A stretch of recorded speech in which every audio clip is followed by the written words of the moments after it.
His research, though, has led to several scientific findings with major policy implications. In 2000, for example, he discovered that black carbon, the main component of soot aerosol particles, might be the second leading cause of global warming after carbon dioxide in terms of radiative forcing. This laid down the scientific foundation for European Union climate legislation in 2011 that puts emissions controls on black carbon. It also resulted in 5 proposed US laws introduced between 2008 and 2010. His findings that carbon dioxide domes over cities and carbon dioxide buildup since pre-industrial times have enhanced air pollution mortality through its feedback to particles and ozone served as a scientific basis for the Environmental Protection Agency's 2009 approval of the first US regulation of carbon dioxide. His research group's 2005 development of the world's first wind map, based on data alone, served as a scientific justification for the wind component of the Repower America and the Pickens Plan energy proposals and the siting of several proposed wind farms. And last but not least, and not really last, but the last, what we're going to probably be talking about significantly today, is that he co-authored the first plan featured on the cover of Scientific American to power the world for all purposes with wind, water, and sunlight. The list of his accomplishments go on, which is why we're very happy to have Mark as our guest this evening. So please, let's give him a warm welcome.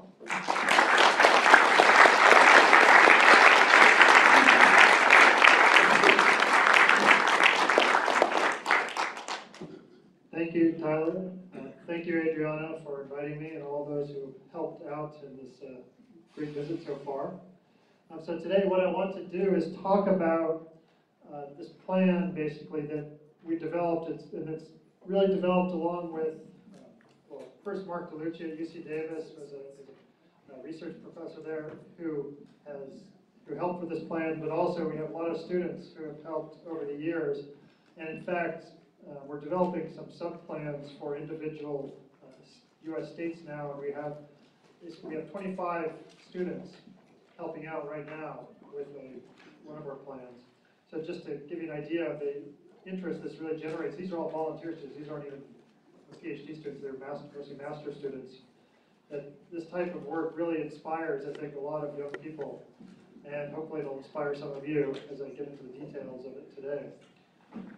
So really, I want to talk about the technical feasibility, but also look at costs and practical possibilities for repowering not only the world and individual countries, but smaller regions like states or provinces with one set of examples.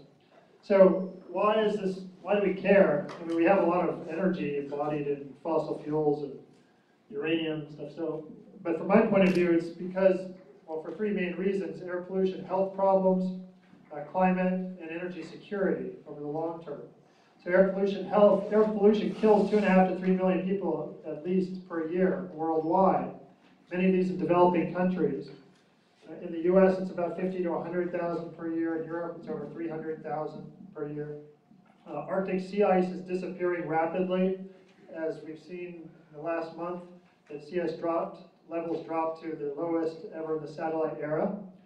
Global temperatures are rising rapidly. In the 2000s, we've had 9 of the warmest years on record, and it's the rate of change of temperature increase that's never been matched in historic records. We've had higher temperatures before, but not such a high rate of increase of temperatures. And then energy price stability is an important issue.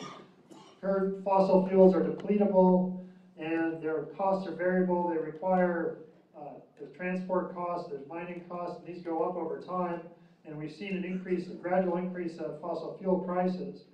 And this eventually, because there's going to be higher energy demand in the future, and prices are likely to become even more unstable, and this could lead to social and political instability and possibly the decline of nations eventually if we don't convert.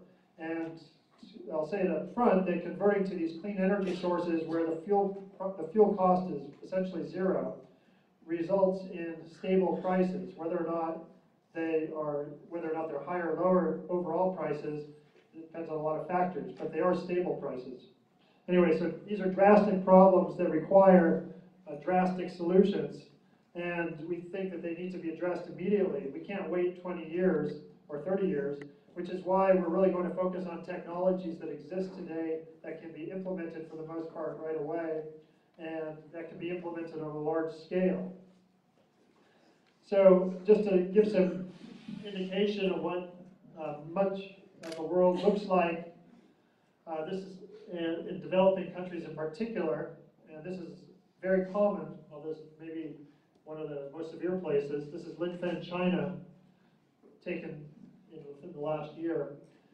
And this is like, living here is like smoking 3 packs of cigarettes a day. And it's of course, China has about 9 of the 10 most polluted cities in the world. India has some that follow. And this, the bulk of people who die of particulate matter pollution. And one of the effects of particulate matter is this happens to your lungs from just breathing in air pollution. This is 2 packs of cigarettes a day from a non-smoker living in Los Angeles in the 1970s. So that's what it was like living in LA without smoking, but with severe air pollution. Now this has gotten better in Los Angeles. Now it's down to about half a pack of cigarettes a day. But it's still pretty bad. And most cities in the world are much worse than this actually now. But even though you can't see the pollution a lot, it's there, especially fine particulate matter. It causes respiratory illness, cardiovascular disease, with complications from asthma.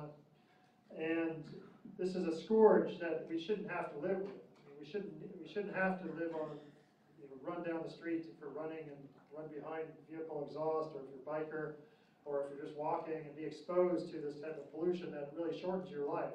And the average person's life in the U.S., they're shortened by 6 to 9 months due to air pollution. Mostly people in big cities, where it can be up to 2 years shorter life. And this is something that really needs to be stopped. But there's a bigger impact even of the air pollution on climate. Without even talking about carbon dioxide, this is what's called a brown cloud this is over China mostly. But that kind of haze is all air pollution particles. And what it does is a lot of it contains black carbon and brown carbon. That's why it's kind of darkish. And black carbon, brown carbon, they're different than greenhouse gases, which absorb heat from the earth. Because brown and black carbon, they absorb sunlight and then don't transmit the light. And so in the case of black carbon, it doesn't transmit any light, so it appears black. In the case of brown carbon, it transmits long wavelengths of red light, so it appears brown, which is the combination of the blue and the green, which is the remainder that goes to your eye. But because it absorbs that light, it heats up the air directly. And black carbon, in fact, is 1 million times more powerful per unit mass than carbon dioxide at heating the air. And so as a result, what happens in a polluted place like this is that when you have clouds, the temperature warms because of the black and brown carbon in the air, and evaporates the clouds. So it causes, there are no clouds here anymore. What you see is the white is snow on the ground, and even that the soot, when it goes to the ground, it darkens the snow. So it causes clouds to disappear in a positive feedback that accelerates global warming. And this is particularly bad when this stuff goes over the Arctic. Not so much of it will go over the Arctic as you see here, but enough goes that the Arctic temperatures are rising much more rapidly than temperatures on average over the rest of the planet. And part of that's due to, there are a lot of feedbacks that occur more rapidly over the Arctic, and part of that's due to the black and brown carbon that deposits the snow there and darkens the snow. And so it turns out that, well, this stuff not only causes health problems, but it enhances global warming significantly. So actually because this stuff has a short lifetime in the air, if you can control its emissions, it's actually the fastest method of slowing global warming is slowing emissions of black and brown carbon emissions, black and brown carbon. Now, anyway, that's not exactly what I wanted to talk about, but I thought you'd be interested in it. Well, just to show the sea ice. The sea ice, this is a graph for this summer. September is just last month. And the blue line is the sea ice extent, which is similar to the area of the sea ice. And it shows a minimum. That's the lowest level ever measured. And the next lowest was in 2007, which is the dashed line, and the average is the black line with the range, the typical range in the gray. So this is a problem because once the sea ice disappears, it uncovers the dark ocean below, and you no longer have reflective surface to bounce sunlight off of. And as a result, you can heat up the ocean surface even faster and accelerate global warming. So this is why we need to address this problem rapidly, and we have to look at pollutants that are short-term pollutants as well as long-term CO2. So the ones that cause short-term climate impacts that can be controlled quickly are black carbon and methane, brown carbon. And CO2 needs to be controlled because overall it's the most important component of warming. So there's ways to do this. You can try to control individual emissions by putting in, for example, particle traps into diesel vehicles, or change fuel types to reduce some of these emissions. Or you can change the entire energy infrastructure to make it clean so there are no dirty emissions in the first place. So we'll look at that. But before I do that, I want to show one more slide on climate. The net global warming observed to date, which is the warming above and beyond that of the natural greenhouse effects, it's the industrial revolution, is about 0.8 degrees Celsius or Kelvin, which is that red bar on the right side. And that's really the contribution of warming due to greenhouse gases that's much higher than the observed warming, plus that of soot, which is mostly black carbon and brown carbon, fossil fuel plus biofuel soot. So that's a warming component, plus the urban heat island, which is that small bar. But half of the warming that's actually in the system is being masked or hidden by cooling aerosol particles, which are well, black carbon is an aerosol particle, but there are other particles of sulfate and nitrate and certain organic matter that's not brown carbon that actually reflect light and cause cooling. And that actually makes up the majority of particles. And so half of the warming that's actually in the system is being masked, which means if we clean up all the air pollution, we would eliminate the fossil fuel soot plus the cooling particles immediately, and all the greenhouse gases would stay there. And suddenly the temperatures would skyrocket even more.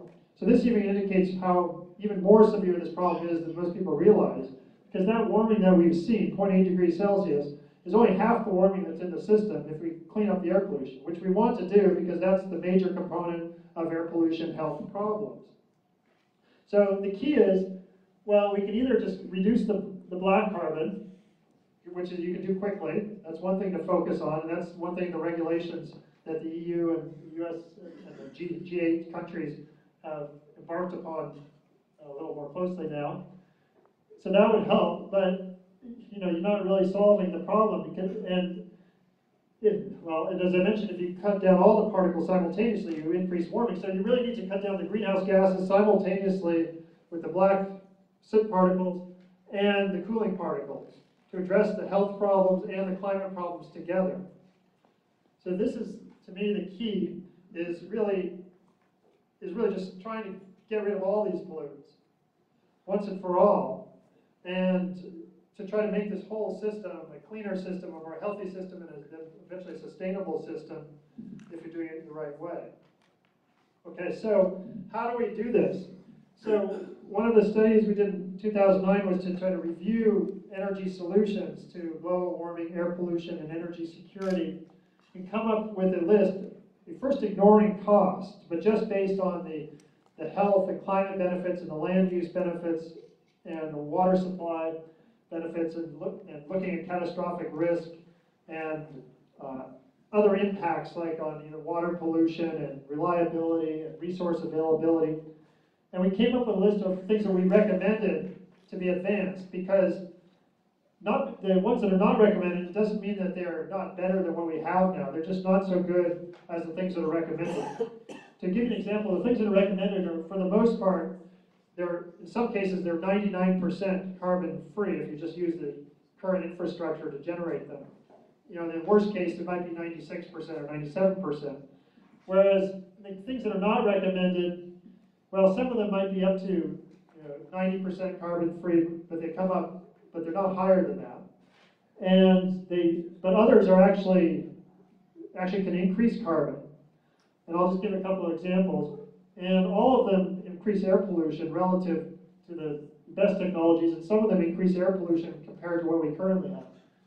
So, just to give you a quick list, well, for the recommended options, we have electricity. This is not only for electricity, but also for transportation, and we also looked at heating, cooling, and industrial processes.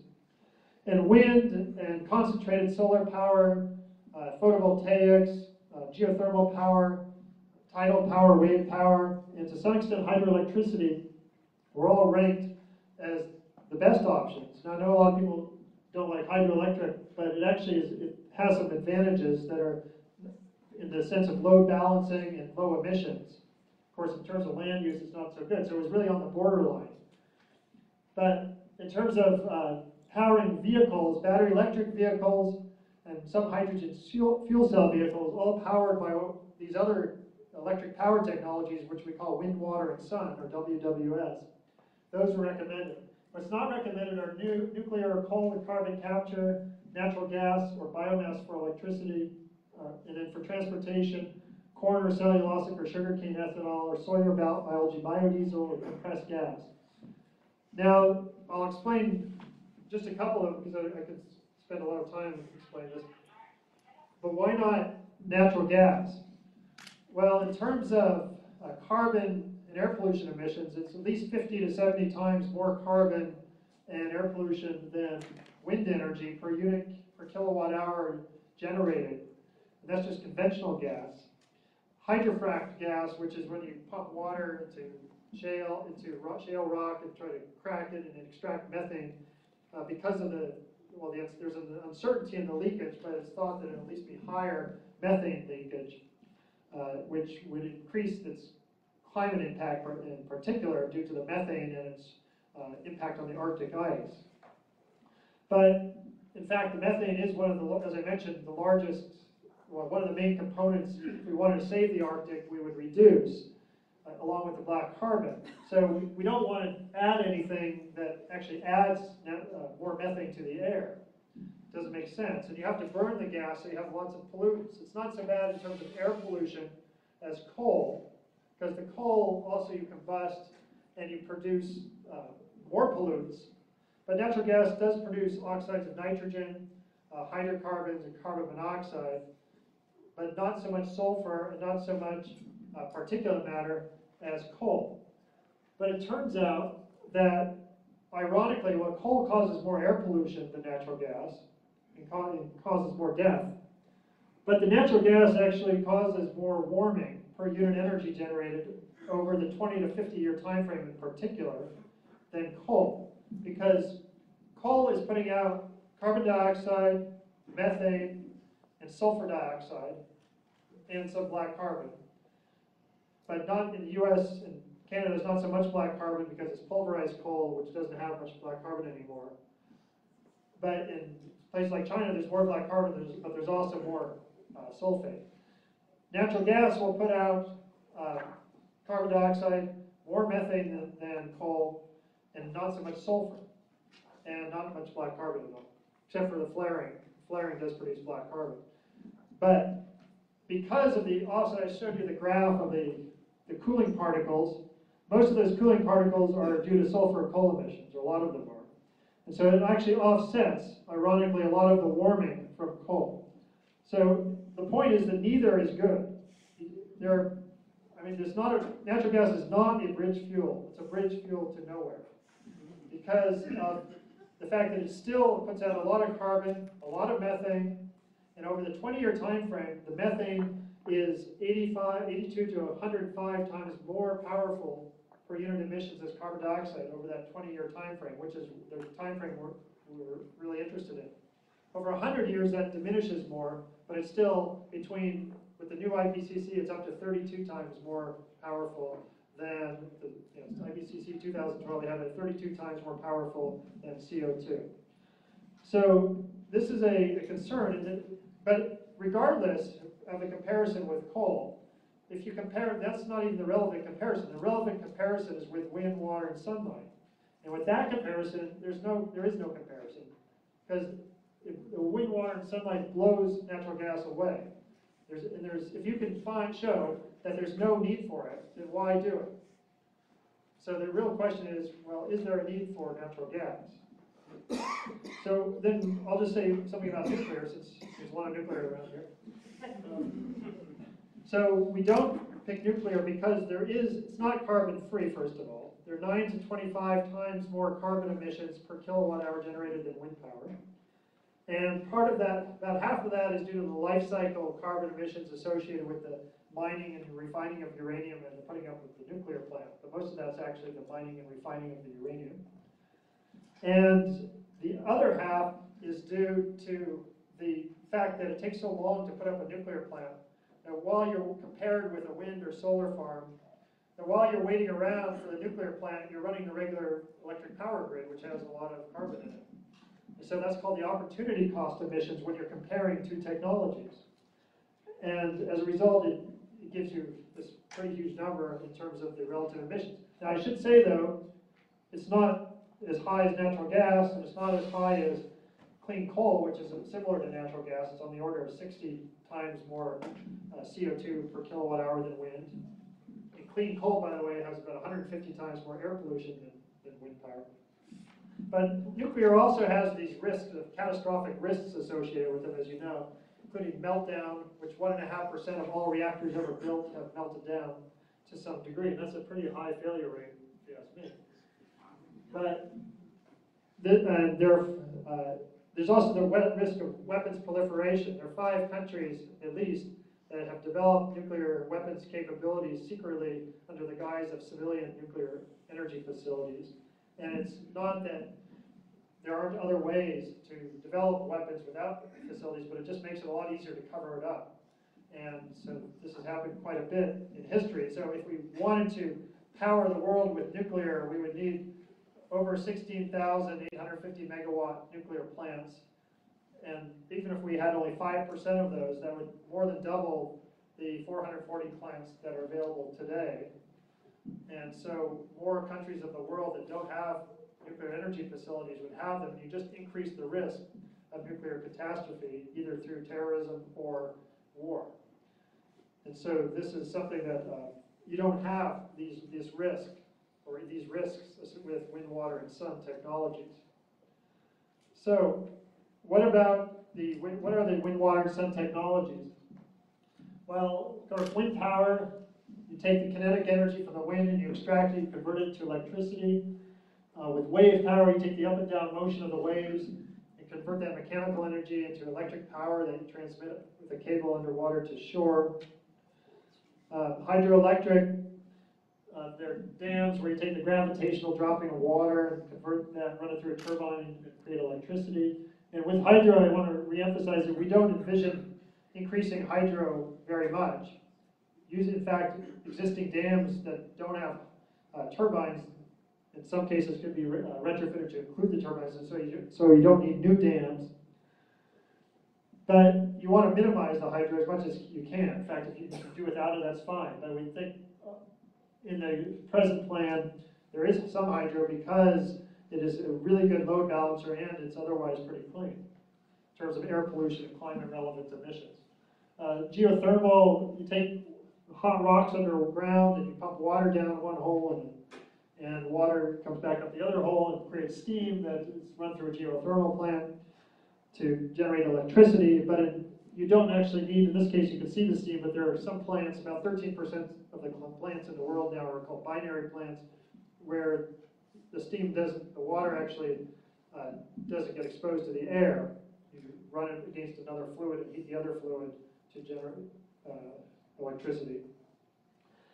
Now for concentrated solar, you focus light on a central tower receiver off of mirrors, and you heat a fluid such as a molten nitrate salt, and that can then be used later to heat up water to generate steam for a steam turbine, and including could be stored at night. So you can generate electricity at night. In fact, this plant in Spain has run for 24 hours in the summer last year. And so that's one type of solar. And then there's solar PV power plants like on the right, and rooftop solar, as you're all familiar with.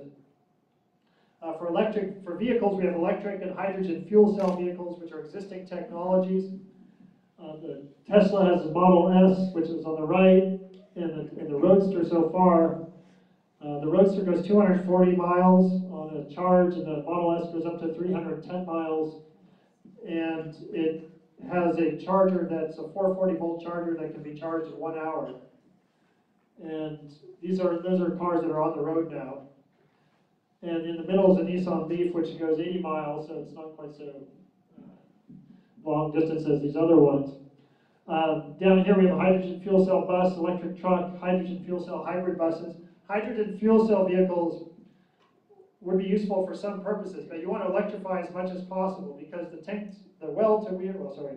plug-to-wheel efficiency of electricity is about 80 to 86%, meaning that 80 to 86% of the electricity going in the car goes to move the car.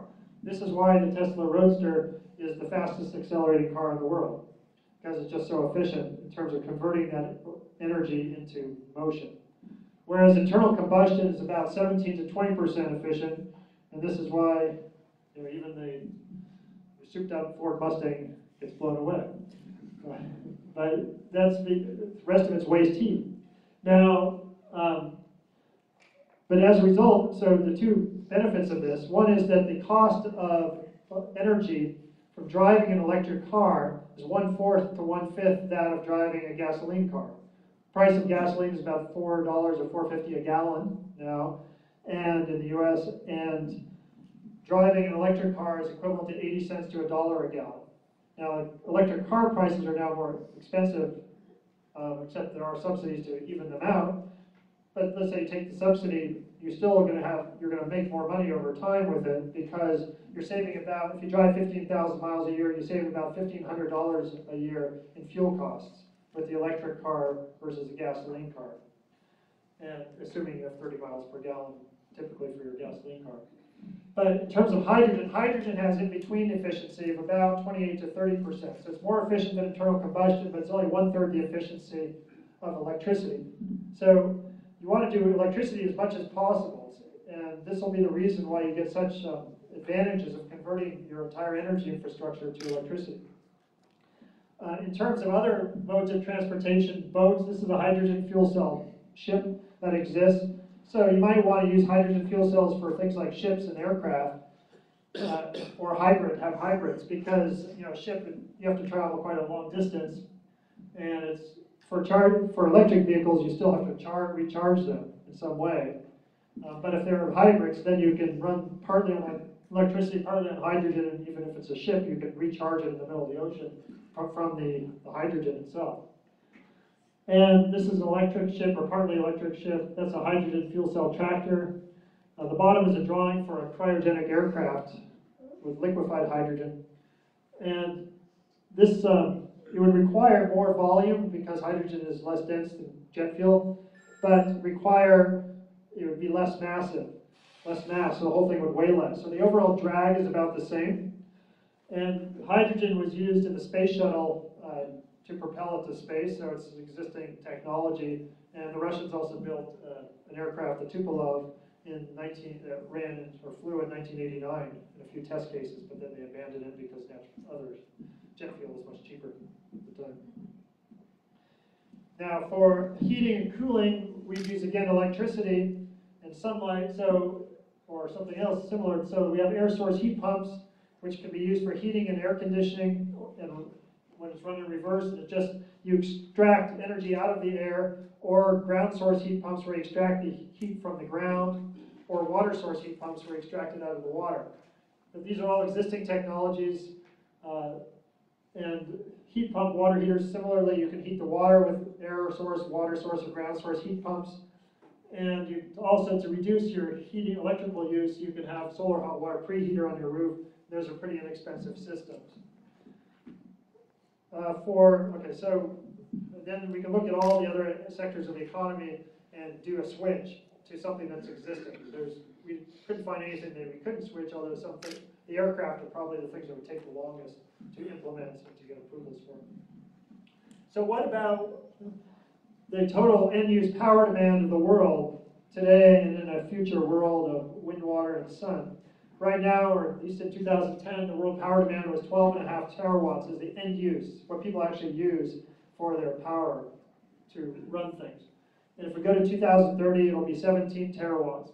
But if we convert everything to wind, water, and sun, and electricity and hydrogen, that decreases by 32% to 11.5 terawatts because of the efficiency of electricity versus internal combustion.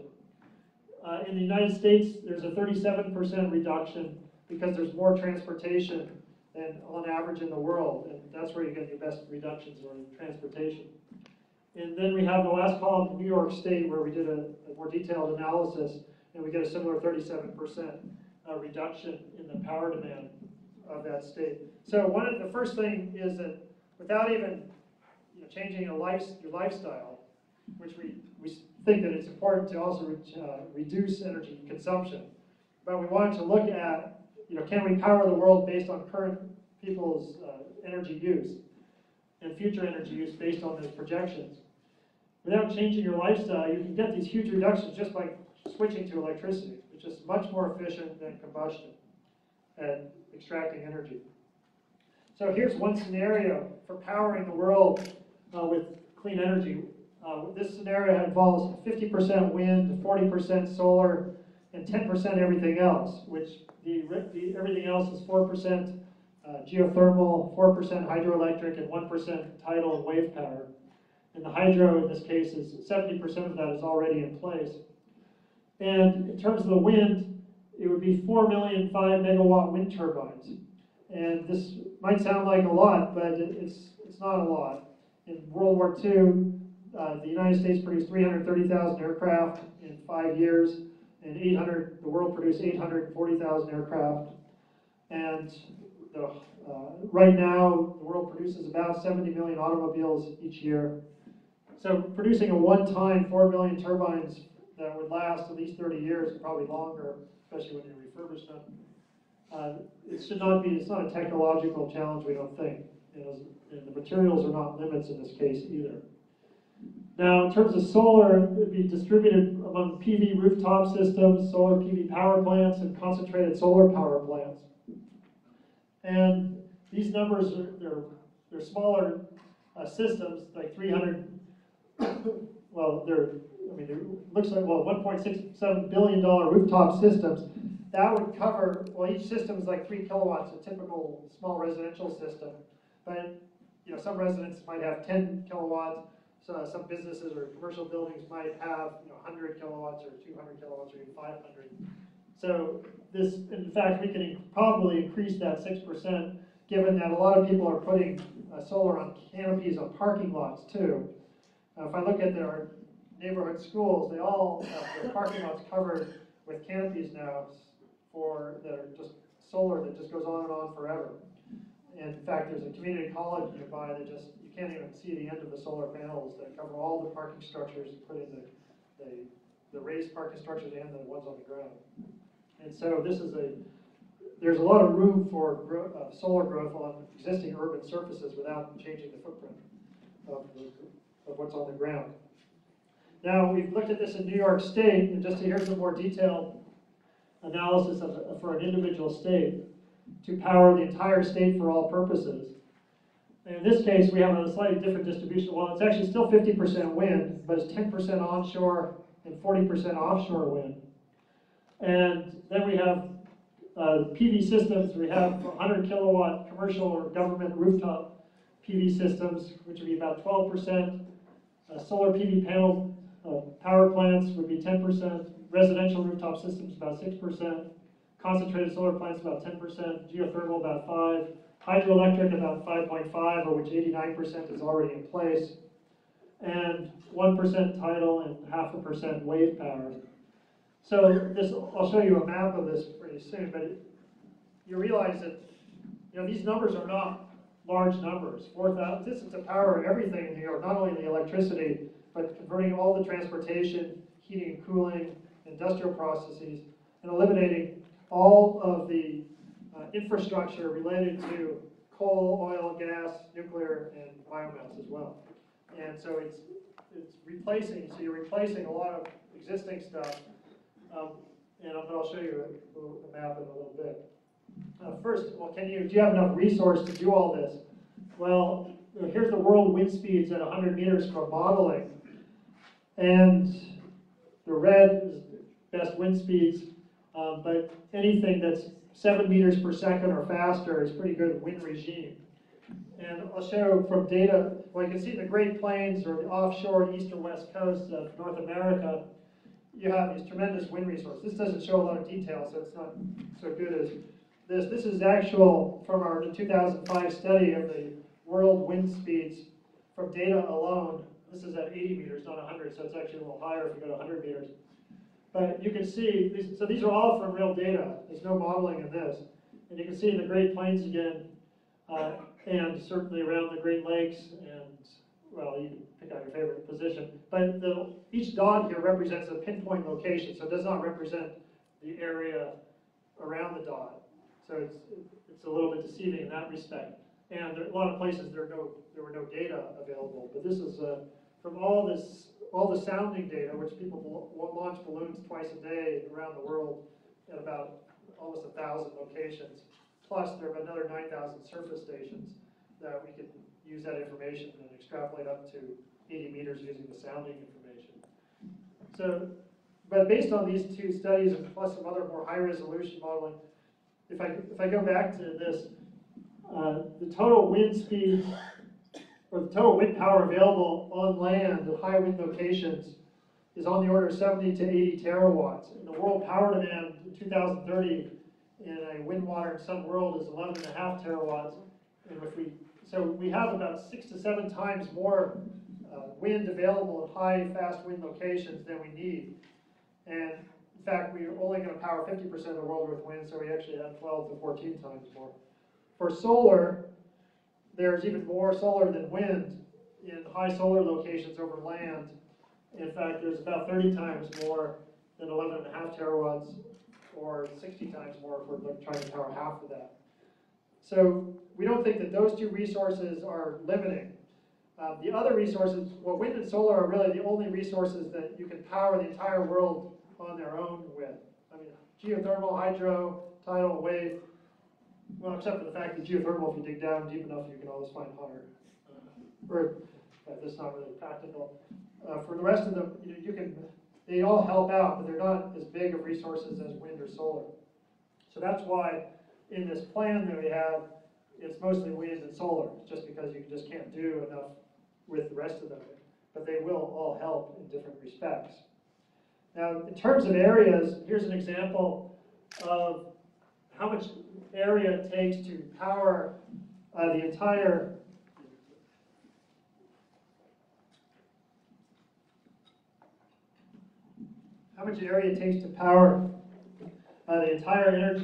the electric vehicle infrastructure if we converted all the vehicles to either ethanol vehicles run on E85 or electric vehicles run on either wind or nuclear power or solar or geothermal.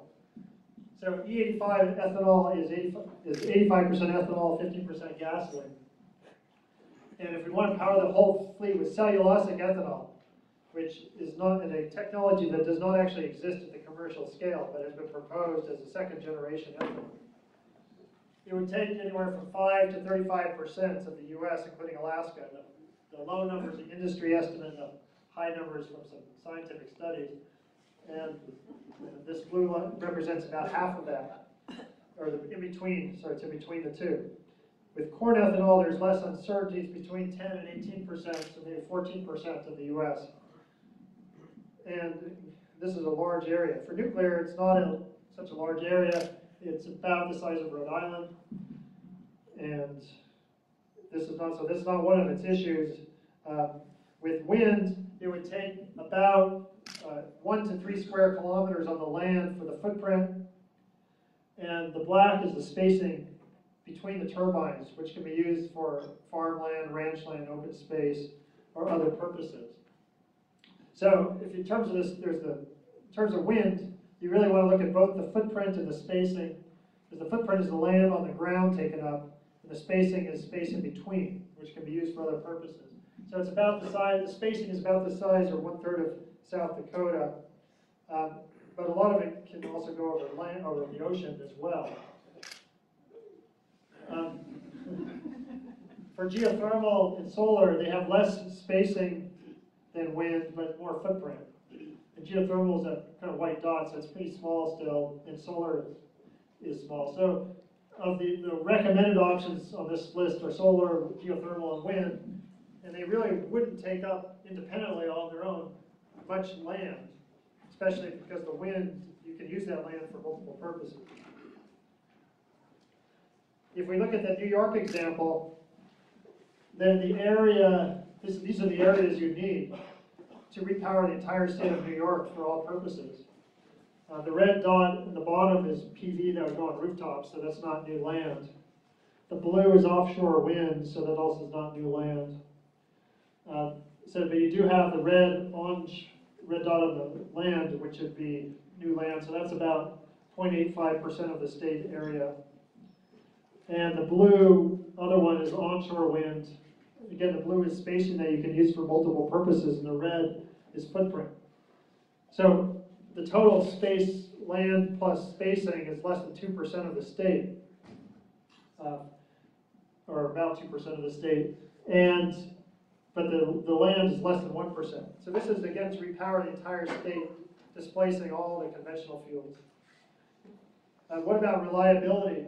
So we've looked at combining, there are many methods to address the reliability. This is a study we did for California by combining geothermal, which is red. This is hour of day, and the black line is the load on these two particular days. Geothermal is in red, light blue is wind, which peaks mostly at night on land in California. Yellow is solar PV, orange is concentrated solar power, and the dark blue is hydroelectric. And we did not increase the hydro. This is existing hydro that's used in California already for peaking. And this is two particular days. You can see that you can match, by the way, the orange is concentrated solar power. The yellow is photovoltaics. The gray in the background is natural gas backup, which was not used on these 2 days. And so we did this study for every day for 2 years, 2005 and 2006, to see if we could match the power demand. We found out we could match it with a criteria of a loss of load of 1 day in 10 years. We were able to match it 99.8% of the hours over 2 years. And so this was based on just real data in California, just ramping up real wind data and solar data and load data, and just ramping up the wind and solar and just finding what's the optimal amounts of solar and wind to do this. So anywhere you do this, you just have to optimize the local resources. But there are other ways to match load to get that last 0.2%, which is the hardest part. And that includes using demand response, where you give incentives to try to shift the time of peak demand. And also, since we're trying to power other areas of the energy economy, including transportation, heating, cooling, we need to generate more electricity than just for the electric power sector. And we can then, when we produce extra electricity, we can dump some of it into producing hydrogen.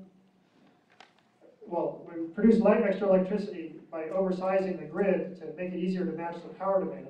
Then when we have extra, we use it to produce hydrogen or heating, for local heating for residences and commercial buildings, because you can heat hot water, you can heat water and provide district heating like they do in Denmark, has been used for many years.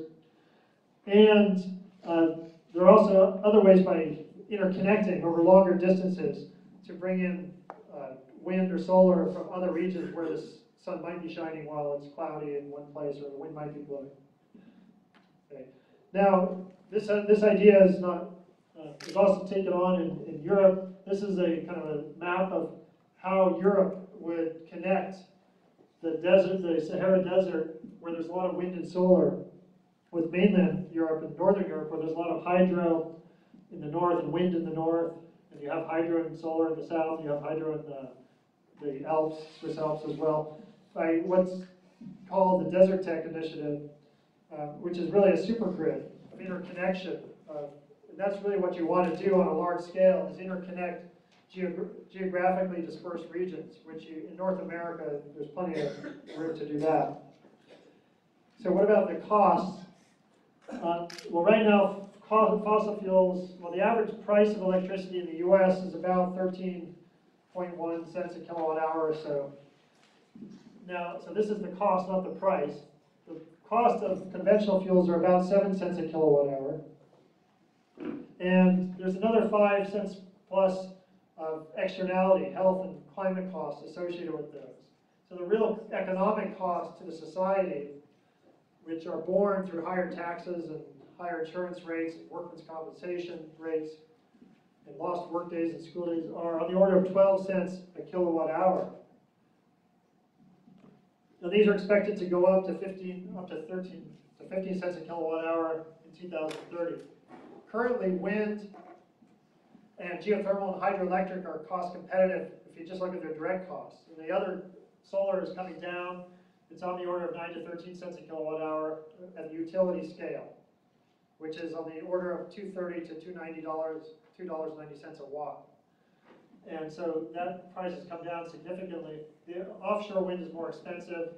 CSP is a little more expensive. Tidal and wave are also. But we think by 2020 to 30, all the direct costs will be within range of these fossil fuels. And certainly when you account for the externalities of the fossil fuels, they're all lower. Well, speaking of it, so here's just a list of the subsidies that the fossil fuel industry has received between 2002 and 2008, where the study down here did a really good job finding the $72.5 billion in the US. And look at all those credits. Foreign tax credit for overseas production of oil, $15 billion. Credit for production of non-conventional fuels. Gas exploration and development expensing, reduced government take on oil and gas leasing. Oil and gas excess percentage over cost depletion, credit for enhanced oil recovery, characterizing coal royalties as capital gains, inclusion of benefit payments to disabled miners, other tax code breaks, and direct grants is another $18 billion on the bottom. But this compares to, during the same period, wind and solar, which are the main renewables, they got about $5 billion during the same period. So when you hear that wind and solar, I don't know, I'm not speaking about the situation in Canada, I won't say anything about that. In the US, when they say that wind and solar, they get so many subsidies, that's why they are cost competitive. Well, it says they're under subsidized in comparison. They're just trying to compete with these conventional fuels, and nuclear is even worse in the case when you look at subsidies. There was another study that showed in the first 15 years of different technologies how much subsidy they received, and nuclear was actually twice as high as fossil fuels, which was another 3 to 6 times higher than renewables. So in the first 15 years of their development over time. And so here's just another, but to demonstrate that despite all this, wind actually competes pretty well because it has a zero fuel cost and over time. This shows statistics of electric power residential pricing of wind in the US states. So the 5 states with the highest percentage of their electric power from wind, with South Dakota number 1 at 22.3% of their electric power from wind in 2011. And then Iowa was second, North Dakota, then Minnesota, then Wyoming. All of them higher than 10%. Their average electricity price went up 2 cents a kilowatt hour from 2003 to 11, compared with 3.6 cents on average for the other 45 states, including Hawaii. Its price went up about 17 cents a kilowatt hour because of the high transport costs of fuel. And in Hawaii, in fact, they only have 3% wind. But this really illustrates that these conventional fuels, you're really sitting on a teeter-totter here because their prices are going up, even if it's slowly. And they are bound to go up because you have to mine the fuel, you have to transport it, and all those costs go up. You have to pay the workers more and more each year to do this. And so you expect those prices to increase, whereas fuel prices are stable. What about health costs? New York State, we looked at specifically 4,000 deaths per year, and the statistical cost of a life plus morbidity is on the order of $8 million a person. So it's about $33 billion, it turned out, per year in health costs to the state, which is 3% of their gross domestic product. And if you want to replace the whole infrastructure, the pollution and the climate effects and the energy, you would need about 270 gigawatts of installed power, all the generators that I showed you. And that's about $560 or $70 billion. And if you think about it, you could actually pay that off just with the health cost savings alone in 17 years. But in reality, you sell the electricity, and so it takes about 10 or 11 years to pay it off by selling electricity at the cost of the electricity without a profit. Now, in terms of jobs, for New York, it's a little bit easier maybe because they import all of their coal, gas, and oil. So there are about 35,000 energy jobs in the state, but if you convert to clean energy, all your jobs are local now. And as a result, you get about 71,000 permanent jobs, including you get a couple million temporary jobs for construction of this entire infrastructure. But there are other benefits, as I mentioned, that the prices are stable over time. Okay, so let me just kind of end. I'm not actually, this won't be the end, but it'll almost end. Just want to just briefly, so these are questions I always get, or statements I always hear about this clean energy. And so I think we've addressed most of them, but I just want to reiterate some of them that I think are myths that are perpetuated. So renewable energy cannot possibly be used to provide the world's energy because there's not enough of it. Okay, well, I think I showed that there is enough based on data for wind and solar. And it takes too much space and it's expensive. Well, in terms of space, I talked about this space.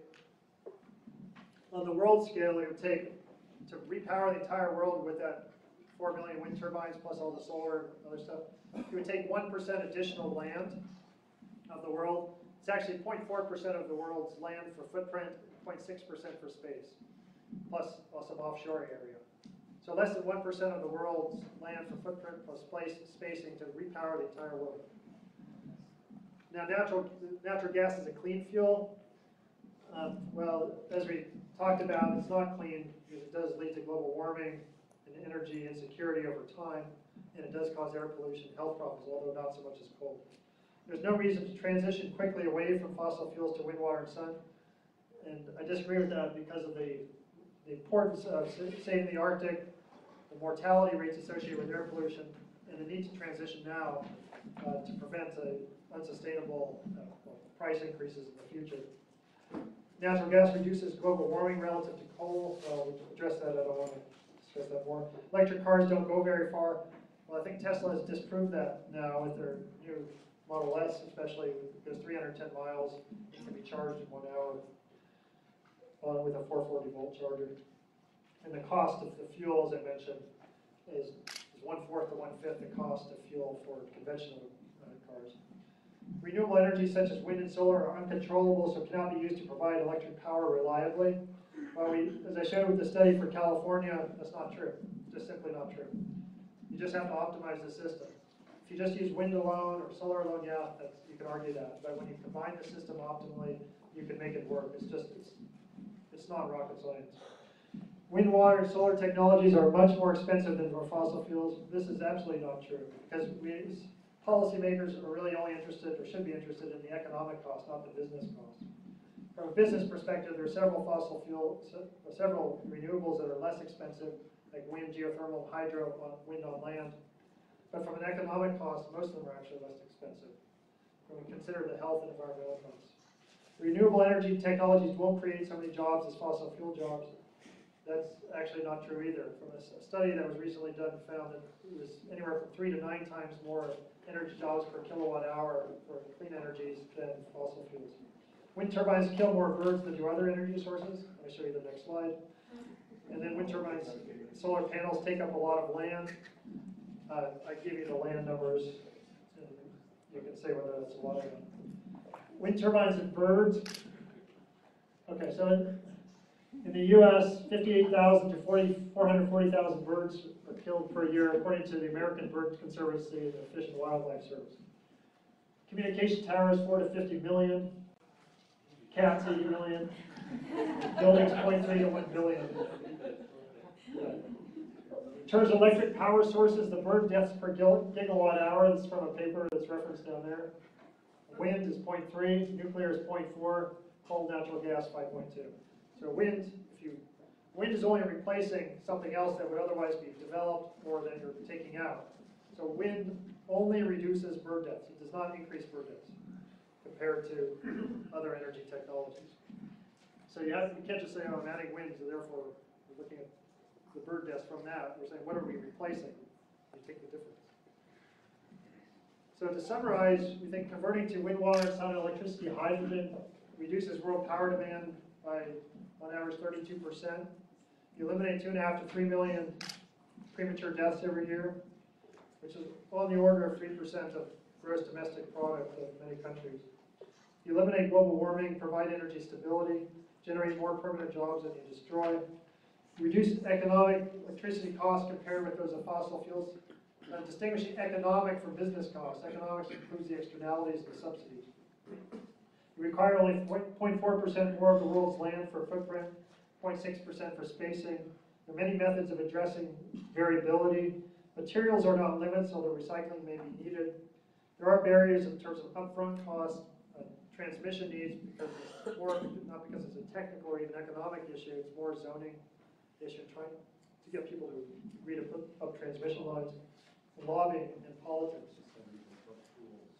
So to address this, well, so here's going to be the slide. So if you want to look at your future, this is your choice. You can have, something like wind, which is not, you might say it's ugly, but okay, that's fine. I don't agree, but a lot of people won't agree, but some people will say that. But, this is uglier in my opinion, and it also damages people's health and the Arctic. This is from natural gas. That's what your emissions are. You're going to reduce, if you keep your current fossil fuel infrastructure, then you're going to reduce the Arctic faster. The sea ice will drop more quickly. And if you keep a clean, renewable energy infrastructure, this is what you'll get. You'll get blue skies as opposed to what you see right now. Although it's maybe an exaggeration that you'll see this all over the world, but this is what you are seeing right now in most countries of the world, outside of North America and Europe.